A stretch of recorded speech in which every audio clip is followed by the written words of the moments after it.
की 32 दिन की कहानी। मैं तो आप लोगों के पास 32 दिन में आज पहुंची हूँ, है ना, पहली बार। तो एक नारा लगाएंगे, नारा लगा के एक तो ये पता चलेगा 32 दिन में आप थक रहे हो कि जोश उतना ही है। ठीक है, टेस्ट है थारा, तो आप अपना दिखा दियो, टेस्ट में पास हो गए कि फेल हो गए, बाकी बात फिर उसके बाद करूंगी मैं।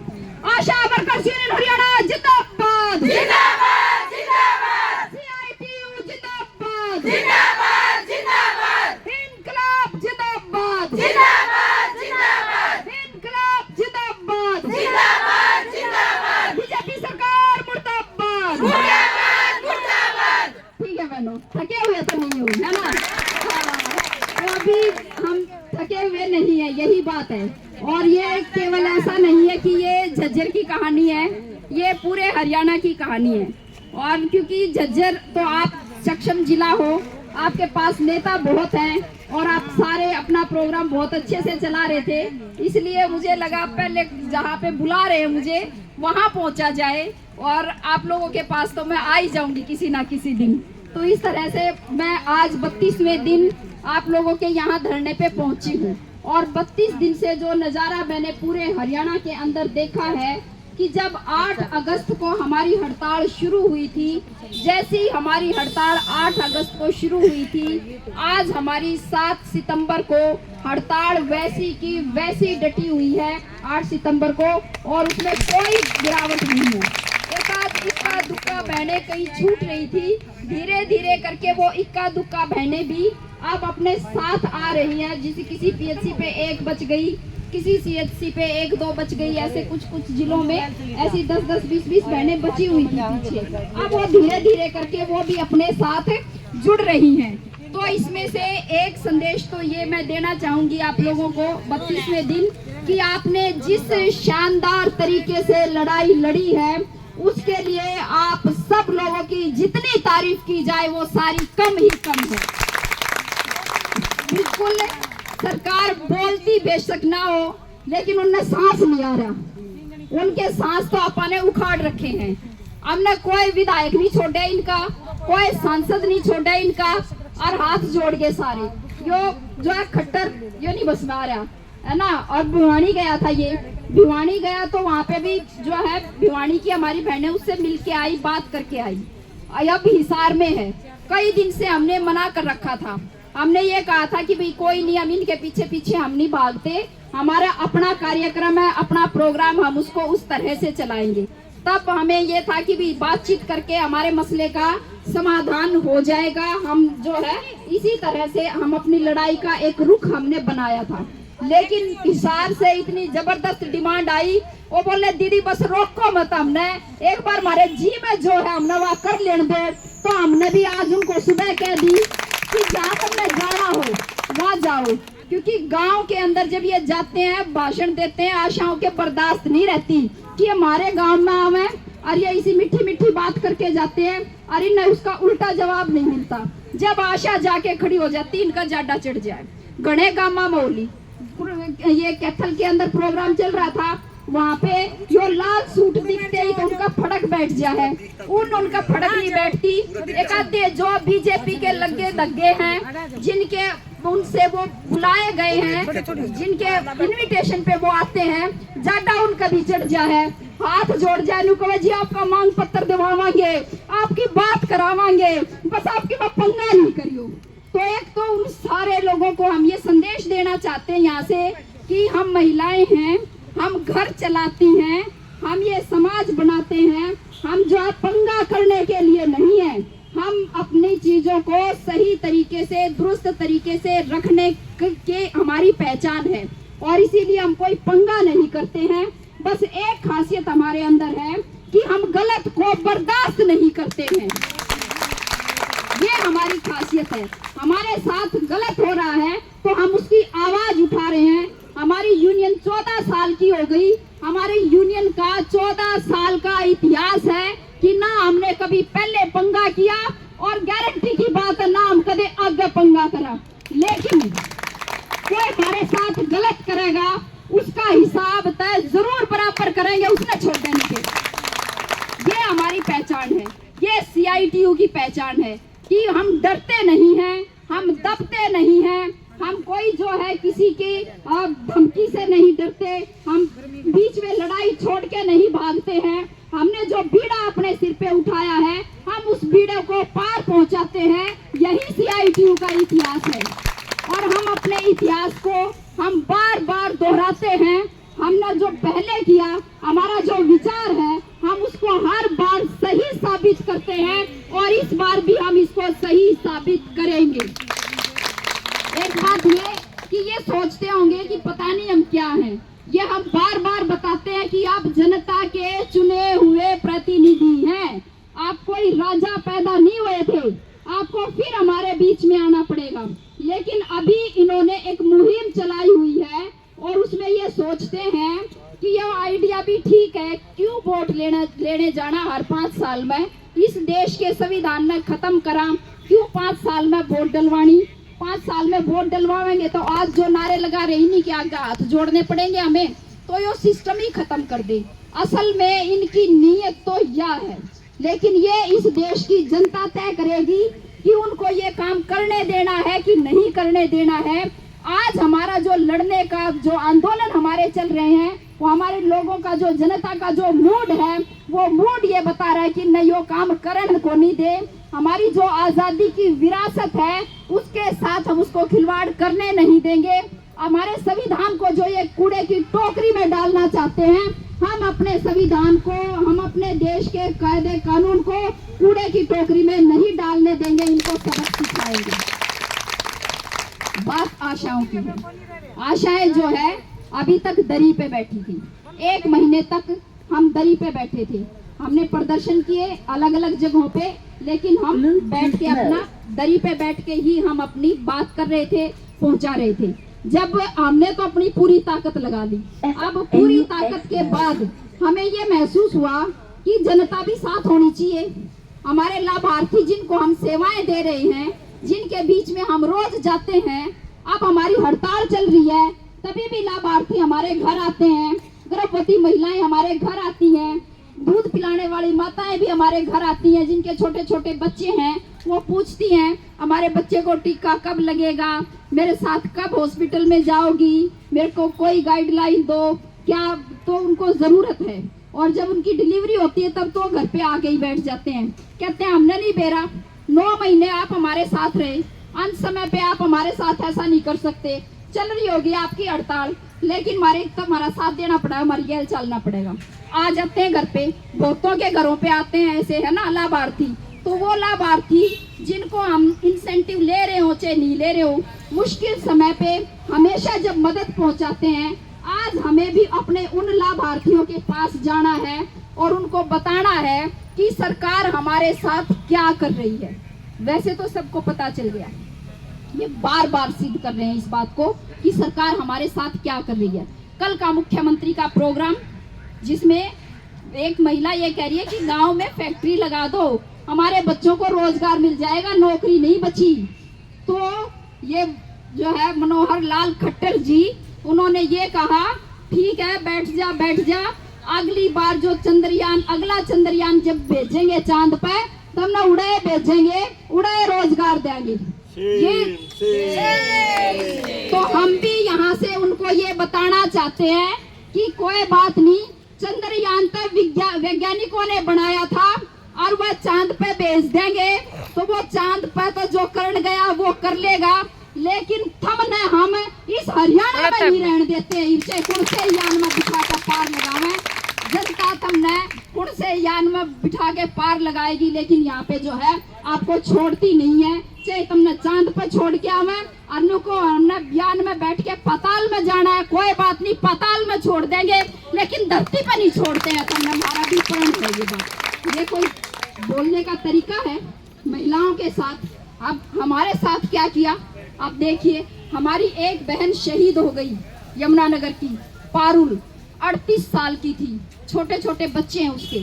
और अगली दुखद बात यह है, उससे भी ज्यादा दुख की बात, कि उसके बच्चे जितने हैं, उसकी एक देवरानी की थोड़े दिन पहले मृत्यु हुई है। उसके बच्चे तो, उसका एक बेटा वो 6 साल का और एक बेटी 8 साल की, बिल्कुल छोटे छोटे बच्चे। वो एक तरह से 4 बच्चों की माँ थी। वो 4 बच्चों को पाल रही थी, तो 4 बच्चे अनाथ हुए हैं। क्यों अनाथ हुए हैं भाई? क्यों नहीं जाने देना चाह रहे थे हमें पंचकुला? क्या समस्या थी उनको, है ना? हम कोई आतंकवादी थे? हमारे पास कोई बम पिस्तौल था? क्या था हमारे पास? किस बात से डरती है सरकार हमसे? क्यों हमें इकट्ठा नहीं होने देना चाहती?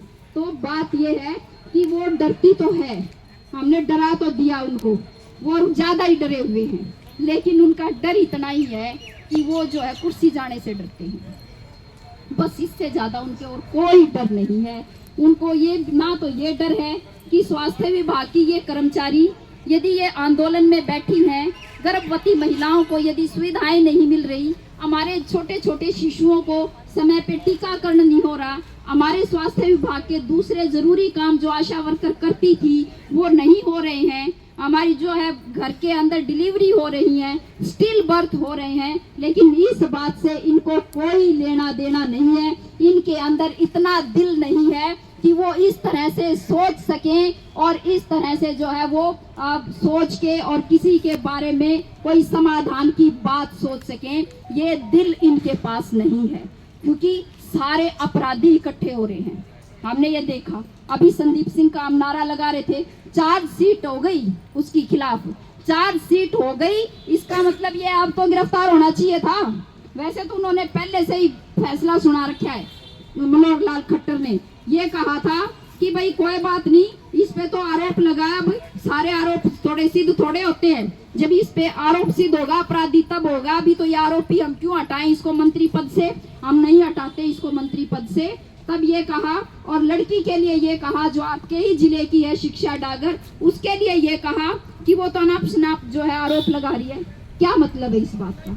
इस बात का वही मतलब है, सारी जगहों पे आप देखो जो आशाओं के साथ कर रही है, जो जंतर मंतर पे खिलाड़ी लड़कियों के साथ किया, जो आंगनबाड़ी वर्कर हेल्पर के साथ किया, जो बाकी और लड़ने वाले हैं उनके साथ कर रहे हैं, इन सब बातों का एक ही मतलब है कि जिस तरीके से हमें दबाया जा रहा है, जिस तरीके से हमें डराया जा रहा है, और उसका मतलब ये निकलता है कि वो ये कह रहे हैं कि आप जो है आवाज उठाने की हिम्मत मत करो, यदि आप आवाज उठाओगे तो हम आपको बर्बाद कर देंगे, हम आपको कहीं का नहीं छोड़ेंगे।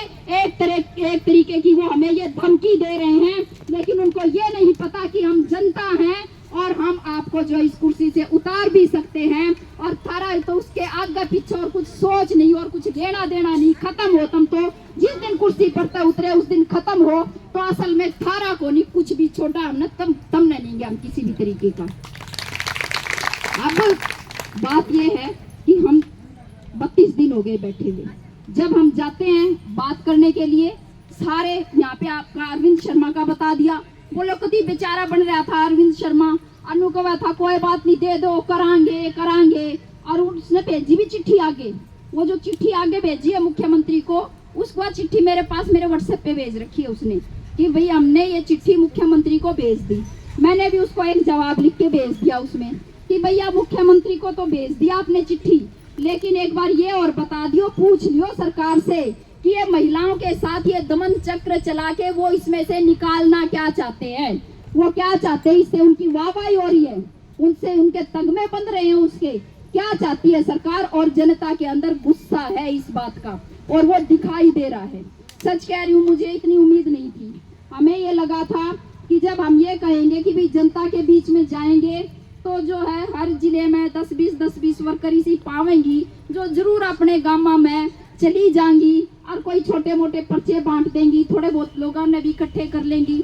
इतना ही सोचा था कि भी 10-20 तो जरूर होंगे। हमने क्या बेरा था कि हम आह्वान करांगे और 20 की 20,000 इसी पावेंगी जो सारे अपने सरपंचा द्वारा पूछ जाएंगी।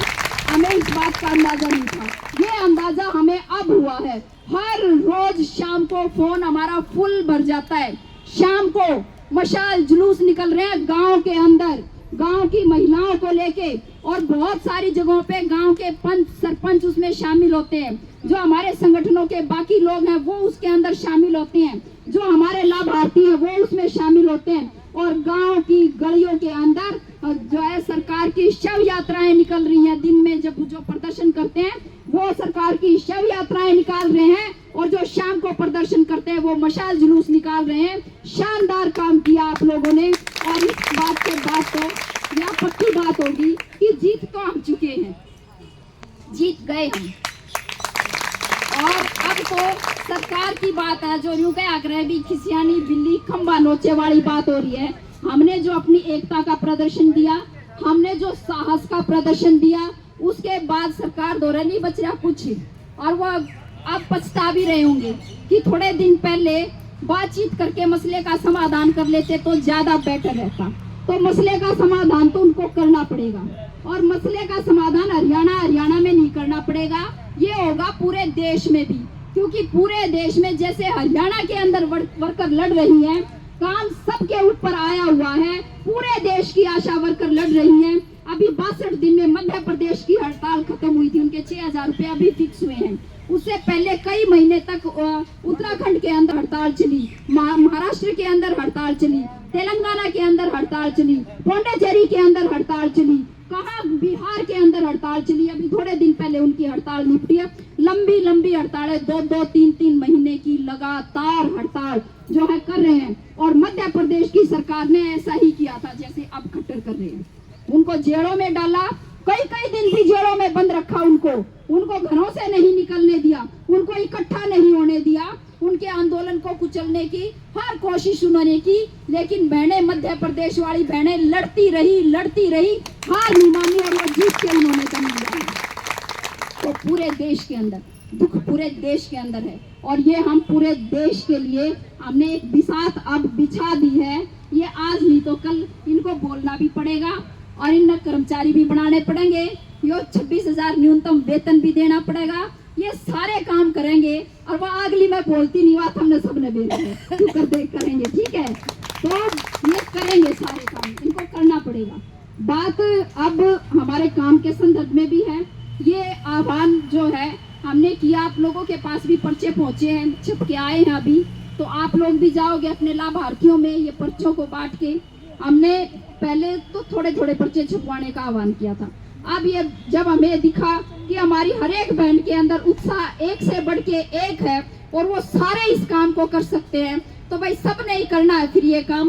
पर्चे अब सबके पास पहुंच गए हैं। अब हमने टारगेट ये रख लिया कि एक आशा कम से कम 100 घरों के अंदर पर्चे बांटेगी, और वो पर्चे भी आप टीम बना के बांटो।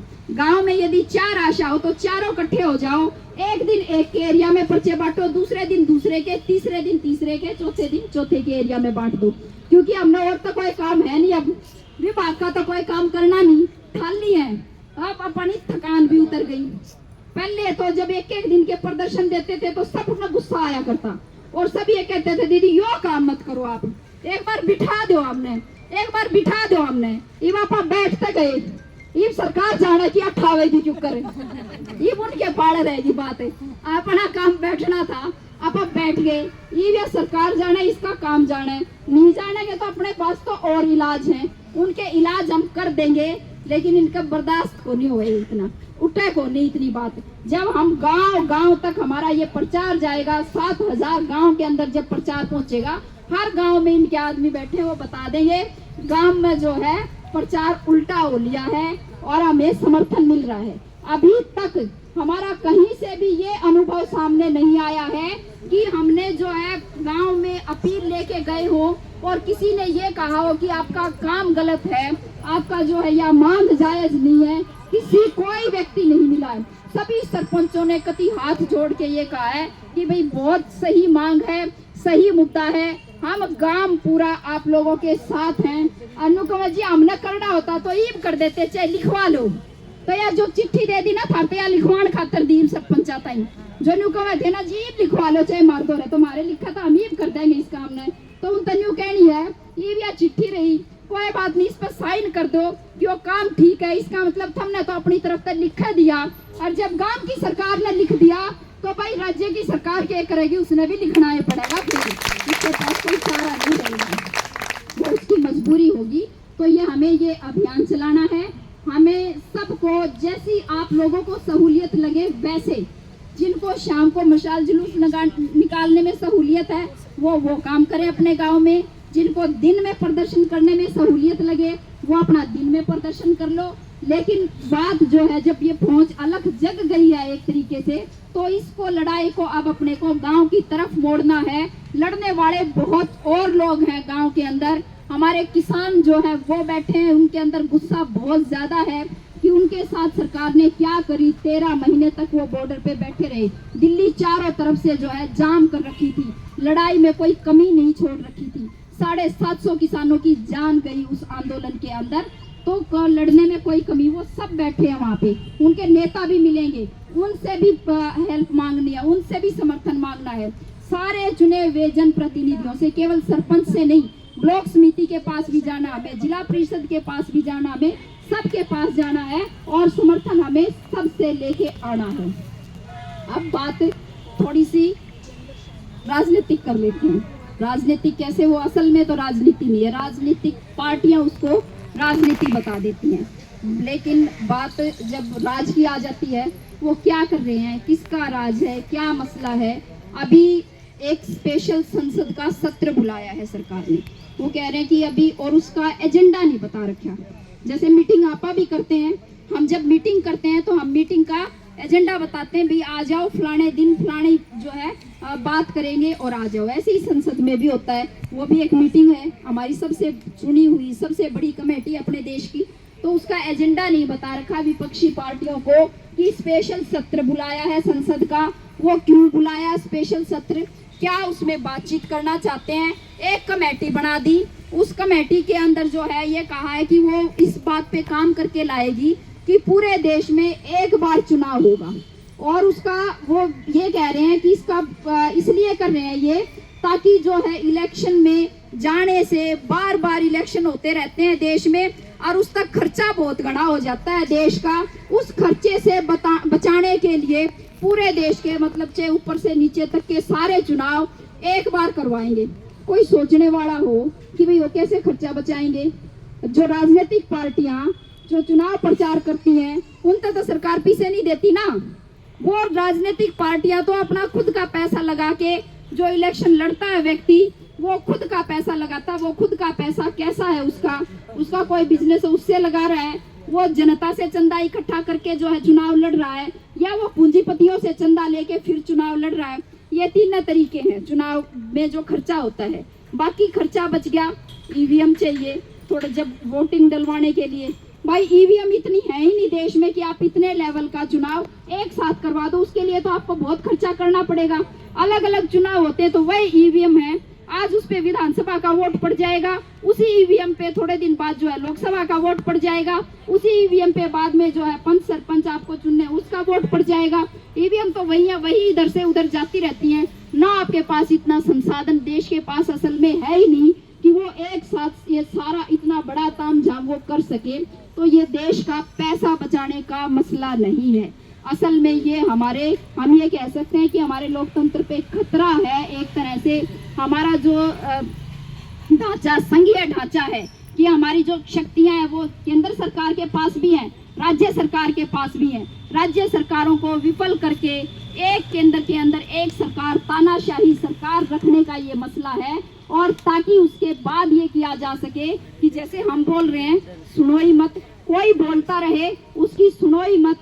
और सारा देश जो है आपने पूंजीपतियों के नाम कर दिया।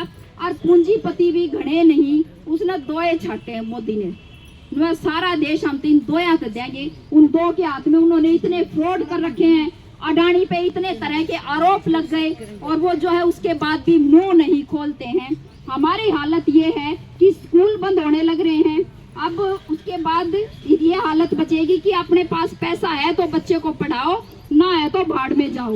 ये सारा जो स्वास्थ्य का ढांचा है, आयुष्मान कार्ड का नाम लेके कि 5 लाख का फ्री इलाज करेंगे, उनने फ्री इलाज को नहीं करना। यदि फ्री इलाज करना होता तो जिसा अपना सिविल हॉस्पिटल ही से 2-3 हॉस्पिटल बना देते झज्जर में, उसमें गणे डॉक्टर बिठा देते, नर्स बिठा देते, बढ़िया साफ सफाई कर देते उड़ा, ताकि मरीज जाते ही हाथों हाथ उठा के और बढ़िया इलाज हो जाता। उस पैसे से ये काम करना था, लेकिन ये काम नहीं, इलाज नहीं करना। सरकारी ढांचे का भट्ठा गोल करना है, उसको बर्बाद करना है, प्राइवेट हॉस्पिटलों को जो है आबाद करना है, और यही वजह है कि प्रधानमंत्री प्राइवेट हॉस्पिटलों के भी उद्घाटन करते फिर रहे हैं। इससे पहले हमने देश के इतिहास में ऐसा कभी नहीं देखा कि देश का प्रधानमंत्री प्राइवेट हॉस्पिटल्स का उद्घाटन कर रहा हो, लेकिन आज ये काम हो रहा है अपने देश के अंदर। तो इसका मतलब ये है कि जो हमारा कोई बोलने का अधिकार नहीं बचेगा। हमारे पास जितना जो कुछ भी देश के अंदर सरकारी था सब कुछ बिक चुका है। नया बिजली का बिल लेके आ रहे हैं, बिजली के बिल में जो है ये कह रहे हैं कि स्मार्ट मीटर आएगा और बिजली का जो रेट होगा वो भी लगभग 3 गुना होगा। तो आप ना बिजली जलाने के लायक रहेंगे, ना बच्चों को पढ़ाने के लायक रहेंगे, ना आप बीमार हो तो इलाज कराने के लायक रहेंगे। और नौकरी तो कितना है ही नहीं, सरकारी तो नौकरी बची नहीं, बच गई प्राइवेट। उनके अंदर कानून बदल दिए, हड़ताल करने का हमारा अधिकार था वो छीन लिया हमसे, हम हड़ताल नहीं कर सकते। यूनियन बनाने, प्राइवेट सेक्टर में यूनियन बनाना आज के दिन एक बहुत बड़ा काम हो गया, बनने नहीं देते हैं वहाँ पे यूनियन। जो यूनियन बनाए उसको कहते हैं तुम बाहर चलो, दूसरा आ जाओ, क्योंकि बेरोजगारी इतनी है कि आप एक न काम तो हटाओ उसकी जगह पे 4 आवे काम पे लगने वाले। तो ये जो हालात चल रहे हैं, तो इस हालात की वजह से सबको कहते हैं चलो ठीक है, आप अपनी रास्ता नापो, हम कोई और ले लेंगे। आपको ज्यादा तनख्वाह चाहिए, ज्यादा तनख्वाह चाहिए तो आप हटो साइड में, हम दूसरा कम तनख्वाह में जो इसी काम को कर देगा हम वो ले लेंगे। ये हालात बनाए जा रहे हैं कि हम कीड़े मकोड़े की तरह से जिस हालात में हमें रखा जाए, गुलामों की तरह से हम वैसे जीने पे मजबूर हो जाएं। कि सरकार हमें इस स्थिति में ला रही है और हम खड़े हैं, आज इसके खिलाफ लड़ रहे हैं। और हम ये आज बता रहे हैं, सरकार को भी चुनौती दे रहे हैं कि हम तो भगत सिंह के वारिस हैं, जो 23 साल की उम्र में फांसी के फंदे पे चढ़ गया था, अपनी कुर्बानी देने से जो डरे नहीं थे और जिन्होंने कोई समझौता नहीं किया, जिन्होंने अंग्रेजों से माफी नहीं मांगी, हम तो उनके वारिस हैं। हम तो लड़के अपना हक लेना भी जानते हैं और लड़ते हुए यदि हमें अपनी कुर्बानी देनी पड़े तो भी हम पीछे कदम हटाने वालों में से नहीं है। हम सबसे पहली कतार में मिलेंगे, उसके अंदर भी हम तो ऐसे हैं, हम कोई सावरकर के वारिस नहीं है जो अंग्रेजों से माफी मांग के और वहाँ पे ये हलफनामे दे के आया था कि मेरे को बस जेल से बाहर निकाल दो एक बार, उसके बाद मैं किसी आजादी के आंदोलन में हिस्सेदारी नहीं करूंगा। ना तो उसने कभी उसके बाद आजादी के आंदोलन में हिस्सा लिया, बल्कि उल्टा काम किया, मुखबिरी करी उन्होंने हमारे क्रांतिकारियों की। उन्होंने जो है एक आजादी के आंदोलन के को कमजोर करने के प्रयास किए। तो ये तो जो है उनके वारिस हैं, जो हमने राज में बिठा दिए, ये है सावरकर के वारिस। और ये सावरकर इनके लिए बहुत बड़ा है। इसीलिए ये जब आप किसी बीजेपी वाले से पूछ लेना, जो कहेंगे सावरकर था बटा, उसका आगे वीर लगा रखा है, जिसको माफीनामे लिखे, 14 माफीनामे लिखे जिसने अंग्रेजों को, उसको तो ये वीर कहते हैं। और शहीद भगत सिंह, जिससे अंग्रेजों की सरकार इतनी डरी हुई थी कि उसको उसके जब तय समय से 12 घंटे पहले फांसी दी। जेल का जो गेट था उस सीधे गेट से निकलने की बजाय लाहौर जेल में पीछे वाला गेट तोड़ के और वहां से जो है उनको निकाल के जो है भगत सिंह को उसका दाह संस्कार नहीं होने, मिट्टी का तेल छिड़क के उसको जलाया था भगत सिंह, राजगुरु सुखदेव को उनकी फांसी। तो एक तो वो लोग हैं, हम तो उनके वारिस हैं, लड़ने वाले लोग हैं। ये है सावरकर के वारिस जो माफीनामे मांग के आए थे। तो अपना हक तो हम लेके रहेंगे। अब एक और बात अंतिम आश्वस्त करती हूँ आप लोगों को मैं इस बात के लिए कि भाई घबराने की जरूरत नहीं है। अभी भी कई साथी बोल गए दीदी तो आर पार होगी, अरीब तो जो है ये पीछे हटने का नाम ना लियो। तो भाई अपने तो संगठन की पिछाड़ी को नहीं पीछे हटने का नाम। और जब लड़ने वाले साथी ये कहेंगे कि भाई पीछे नहीं हटना, आगे बढ़ना है, तो अपन तो आगे ही बढ़ने लग रहे हैं। पहले आप यहाँ बैठे थे, फिर हम विधायिका के और सांसदों के घर पहुंच गए, फिर भी बीच बीच में जाते रहियो। दही पे बैठने की बजाय रोज प्रदर्शन निकालो शहर में से और रोज पहुंच जाओ किसी ना किसी के घर पे, उनका याद दिलाया हो क्या बात हुई थी, बता दो कि मैं बात हुई थी कि ना हुई थी। थारी भी ताकि उनको तो ये महसूस हो हमारी भी बात कोई नहीं सुनी जा रही। वैसे तो उनको पता चल गया है। अब आगे आप गाँव में पहुंच गए, सरपंच आ गए अपने समर्थन में, किसानों के संगठन आ गए अपने समर्थन में, तो महिलाओं के संगठन आ गए अपने समर्थन में। तमाम जो है जो संगठन आज हमारे धरनों पे समर्थन देने के लिए पहुंच रहे हैं। और गांव के स्तर पे जब लड़ाई मजबूत होगी, जब लड़ाई आगे बढ़ेगी, तो वह हमारे वहां पे भी कंधे से कंधा मिला के हमारे साथ खड़े हुए मिलेंगे। लाभार्थी हमारे साथ हैं। तो लड़ाई जब बात ये हो गई कि पीछे हटना ही नहीं, आगे बढ़ना है, तो आप आगे ही बढ़ने लग रहे हैं। और ये सरकार को चेतावनी है कि वो आगे कितना बढ़ाना चाहते हैं। हम तो जितना आगे वो बढ़ाएंगे हम उतना आगे बढ़ जाएंगे। मीडिया वाले पूछते हैं बार बार, जी कब तक चलेगा, जी कब तक चलेगा। हम ये नहीं बता सकते, मैंने ये शुरू में बता दिया। हमारा काम था हमारी हक की बात जो है सरकार को पहुंचानी, वो हमने पहले पहुंचा दी थी। बात नहीं सुनी तो हमें हड़ताल करनी पड़ी। तो अब तो हम बिठाए सरकार ने हैं परेशान करके। अब सरकार ने बिठाए हैं तो ठावे भी आएगी, वह टुक्कर ठावेंगे वो वे जाने। आपा तो बैठ गए, लड़ाई के मूड में हैं, आर पार की लड़ाई के मूड में हैं। और ये तो भक्तों ने कहा दीदी तुम्हारे घराड़े साथ आ लिए, ये तुम्हारे घराड़े भी नुकवे हैं, ये भी तब उल्टी आ गई तो हम भी किसी ही नहीं। तो बोला ये उल्टे ही चलना है। एक तो लड़ाई की शुरुआत हुई थी, तब वहाँ पे एक क्लर्क धरने पे बैठे थे। क्लर्कों के एक दो नेता अपने कुछ आशाओं के घरों पे चले गए। न्यू कहने कि भाई कोई नहीं है, सिट्टू सट्टू वाला न छोड़ो, अरे नाशाओं ने ना कल तुम्हारे धरने पे भेज दियो, हम इनके 7,000 फिक्स करावाएंगे। वहाँ तो थी नहीं घर, उसके घर वाले ने सुन ली। उसने लग गया चलो ठीक है तो बढ़िया बात है, जो तनख्वाह नहीं बढ़ती हो तो बिना लड़े। तो आया बोले बावड़ी तू कित जाया करे रोज टाल कर। और ये कलर का आए थे, ये नुको में थे कि थारे आम बढ़वावांगे थारे पैसे, मारे धरने पे आ जियो। उसके घराड़े ने तो नहीं बेरा था, उसने तो बेरा था इस बात का। वो नहीं बोले अच्छा जी फिर आपने अपने करवा रखे, उन तो पूछ लेते, जो अपने नहीं करवा सकता वो मारे क्या करवाएगा। उन्हें तो बेरा था, बोले कि एक बार उनके हो जान दे कलर का के, उनकी जोड़ी जब बढ़ जाएगी फिर उन तनु कह दिया अच्छा फिर भाई बाद में आ जाइए, फिर बात करना दिए। वो तो आ जाओ मैं बात कर। जो अपना संगठन नहीं बना के रख सके, जो अपना संगठन तोड़ के भाग गए, तो दूसरों के संगठन को भी तोड़ने की कोशिश करेंगे, कुछ बनाने की नहीं कर सकते। उसके परिणाम उनके सामने हैं क्लर्कों के। बाकी तो ये जो है सरकार की आप देखो कि हम तो उनके खिलाफ नारे लगा रहे हैं, लड़ रहे हैं, और क्लर्क तो बेचारे चुपचाप बैठे थे। बोले नारे को नहीं लगावा सरकार के, मारिए है सरकार, मारिए है सरकार, हम नारे को नहीं लगावा। तो जो उनने की थी उनने के वही पीट दिए उनने। तो आपा तो फिर भी डरा के, वो तो उनकी थी तो डरे नहीं, आपा तो डरा के उनने जो है अपना काम जो है पार लेके जाएंगे। आंदोलन जीत के हम दम लेंगे। और पक्के तौर पे ये आश्वस्त करती हूँ मैं, आंदोलन जो हमारा ये हौसला है, इस हौसले को और जज्बे को हमने बनाए रखा, तो आप आज जो है बिल्कुल जीत के यहाँ से उठेंगे। और गारंटी है इस बात की, हमारा जज्बा इस बात की गारंटी देता है कि हम जीत के उठेंगे। ये हौसले हमारे पास है, जो मैंने पहले भी बोलते हुए बता दिया आपको कि भी हमें तो इतनी उम्मीद नहीं थी कि आप इस तरह से गांव के अंदर ये ऐसे भी अभियान चला सकते हैं, लेकिन आपने करके दिखाया है। तो अगला काम भी हमारी एकता करके दिखाएगी, हम जरूर जीतेंगे। इसी के साथ मैं अपनी बात खत्म कर रही हूँ।